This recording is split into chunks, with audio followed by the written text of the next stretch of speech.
Okay, guys, today I would like to try and answer the toughest question at this point of time. How could industry worldwide, Indian industry in particular, recover from this huge crisis that COVID has put industry into? The answer to this question, as you can imagine, is rather complex and diverse. There is no common answer.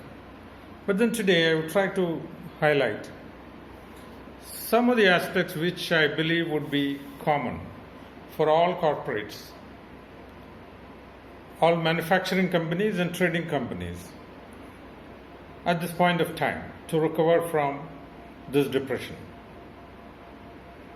The first and foremost thing in this is not to imagine that your market is same as before. The huge mistake one can make is continue producing the way you were doing pre-COVID. You have to do at the beginning a thorough assessment of the market potential as if you're going to start the business afresh. In the sense, the market situations have completely and catastrophically changed. So one needs to clearly assess what exactly is the market potential at this point of time.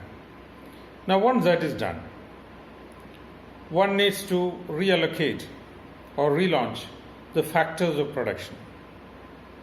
Sadly, but essentially, we may have to downsize substantially. Most of the companies in most of the industries may have to downsize substantially in terms of manpower. Please note, humanitarian considerations and charity and magnanimity can go only for a short while. That is, so long as your working capital lasts. If you continue employing the same kind of manpower pre-COVID, you would soon reach a dead end where you may have to shut down. So downsizing is a stark, harsh, hard reality which all companies and institutions may have to face in the post-COVID days. The next most important factor is liquidity. Please understand, your liquidity or working capital planning has to undergo a colossal change in the sense one cannot operate on sharp and closely patched working capital plan. What I mean is, see, since the days that are going to come are entirely uncertain, one has to make sure that there is a certain buffer or cushion in terms of working capital. In other words, one has to have sizably more working capital than before compared to the rate of production. In the sense, if a company was producing at 100% and it used to have a working capital limit of, let's say, X,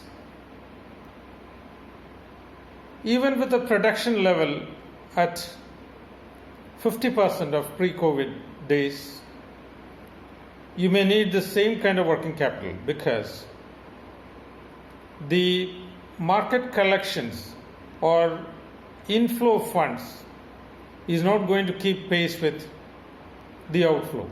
In other words, the inflow of funds is entirely unpredictable.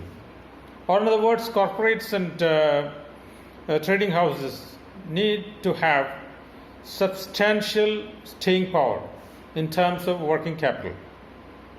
It is not as if the outflow and inflow would work like clockwork in the pre-COVID days. Today, inflows are entirely unpredictable. So one has to have a substantial cushion or buffer in terms of working capital, much more than what was feasible, what was viable in the pre-COVID days. The next factor is an reassessment of availability of raw materials and other constituents of production.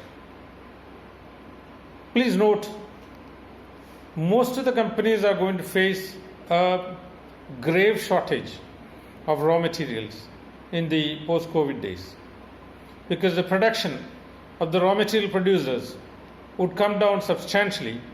Many of them would shut down. Your choice in terms of suppliers would be limited and restricted, and even those suppliers would be entirely unsteady in supplies.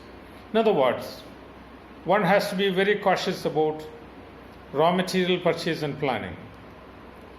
It would be ideal to keep surplus raw material, or in other words, lock up capital in raw materials substantially, a level which would be unscientific and unadvisable in the pre-COVID days. One has to have a substantial stock or inventory, which would seem rather surplus and infeasible in the pre-COVID scenario. In other words, to cut short, one has to first of all reassess the market potential thoroughly, totally. Markets have drastically and dramatically changed. The buying power of people and your buyers have suddenly disappeared. Factor 2, reallocate the factors of production cautiously and carefully. Downsizing is a hard reality we have to face. Number 3, rework your working capital plan. You have to maintain working capital levels which would seem highly excessive in the pre-COVID days, because the future is so indefinite and unpredictable. You need to keep substantial working capital so as to survive. Number 4, always maintain a surplus inventory. Your purchase plan has to change. Your inventory levels have to be at a level which would seem highly infeasible in the pre-COVID days, because raw material producers are not going to be there steadily producing raw material for you. Many of them would simply vanish. Most of them would have an intermittent and insufficient production. So be ready with your inventory, even though the finance man would say it's too much in surplus, we have no choice. These are the tips for the corporates that I would like to give to face the post-COVID days. Thank you very much.